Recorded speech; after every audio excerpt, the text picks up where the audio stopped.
Assalamualaikum warahmatullahi wabarakatuh.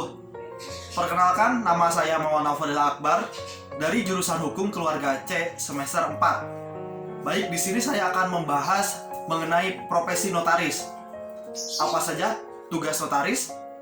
Apa saja wewenang notaris? Dan apa saja etika hukum profesi notaris? Baik, selanjutnya kita akan membahas mengenai pengertian notaris. Menurut pasal 1 angka 1 Undang-Undang Jabatan Notaris menyebutkan bahwa pejabat umum yang berwenang untuk membuat akta autentik sebagaimana yang disebutkan dalam undang-undang. Nah, ini yang pengertian notaris yang pertama. Yang kedua yaitu notaris berasal dari kata notarius yang artinya membuat catatan. Yang ketiga, istilah lain dari notaris itu berasal dari kata nota literia yang artinya menyatakan suatu perkataan. Nah, dengan demikian, definisi yang diberikan oleh Undang-Undang Jabatan Notaris ini merujuk pada tugas dan wewenang yang dijalankan oleh notaris. Adapun notaris memiliki tugas sebagai pejabat umum dan memiliki kewenangan untuk membuat akta autentik, serta kewenangan lainnya yang diatur dalam Undang-Undang Jabatan Notaris. Nah, notaris merupakan pejabat umum, bukan pegawai negeri, seperti itu. Nah, yang kedua yaitu wewenang notaris. Kedua yaitu wewenang notaris. Notaris berwenang untuk membuat akta autentik berupa yang pertama, semua perbuatan, perjanjian, penetapan yang diharuskan oleh peraturan perundang-undangan atau yang dikehendaki oleh yang berkepentingan untuk dinyatakan dalam akta autentik. Yang keempat, menjamin kepastian tanggal pembuatan akta.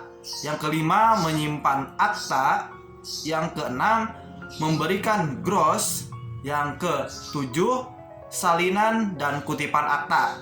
Nah, dengan demikian bahwa notaris itu meliputi 7 poin tersebut dalam membuat sebuah akta autentik.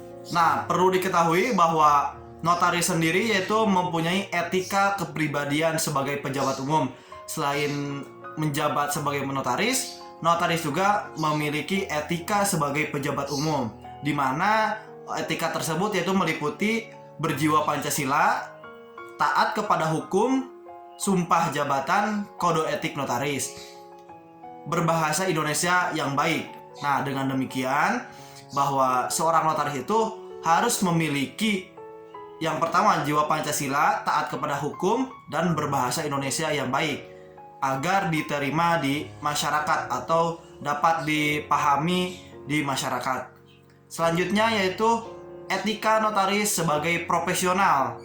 Nah, bisa menempatkan posisi sebagai notaris atau masyarakat biasa gitu ya. Yang pertama yaitu memiliki perilaku profesi. Nah, yang kedua, ikut serta pembangunan nasional di bidang hukum. Yang ketiga, menjunjung tinggi kehormatan dan martabat notaris. Nah, dengan demikian bahwa sebagai profesional notaris harus menunjukkan etika-etika tersebut. Ya.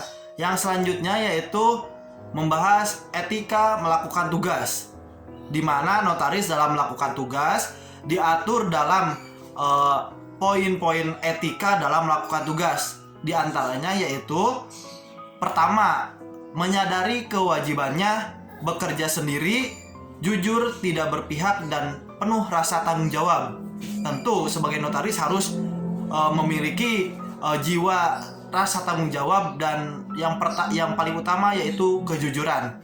Yang poin kedua, menggunakan satu kantor yang telah ditetapkan sesuai dengan undang-undang, tidak mengadakan kantor cabang perwakilan, dan tidak menggunakan perantara. Nah, dengan demikian bahwa notaris hanya mempunyai satu kantor, tidak bercabang atau tidak ada kantor di tempat di wilayah lain selain di satu wilayah tersebut.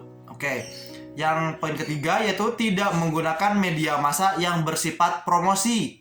Nah, dengan demikian seorang notaris tidak boleh memamerkan atau mempromosikan kantor notarisnya sendiri, karena ini sudah diatur dalam etika melakukan tugas sebagai notaris.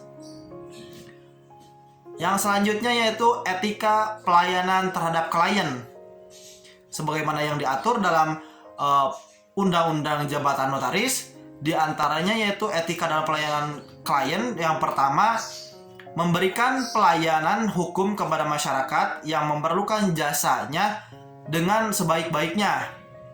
Yang kedua, memberikan penyuluhan hukum agar masyarakat menyadari hak dan kewajibannya sebagai warga negara dan anggota masyarakat. Yang ketiga, memberikan jasa kepada anggota masyarakat yang kurang mampu dengan cuma-cuma. Yang keempat, dilarang menahan berkas seseorang dengan maksud memaksa orang untuk membuat akta notaris yang menahan berkas tersebut. Nah, yang poin selanjutnya, dilarang menjadi alat orang atau pihak lain untuk semata-mata menandatangani akta buatan orang lain sebagai akta buatan notaris yang bersangkutan.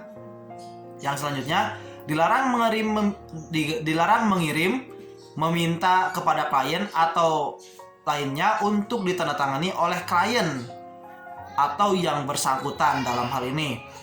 Yang selanjutnya, dilarang membujuk atau dengan cara apapun memaksa klien untuk membuat akta padanya. Tentu hal ini merupakan pelanggaran etika notaris ya, untuk memaksa orang lain untuk membuat akta kepada notaris tersebut. Yang selanjutnya itu dilarang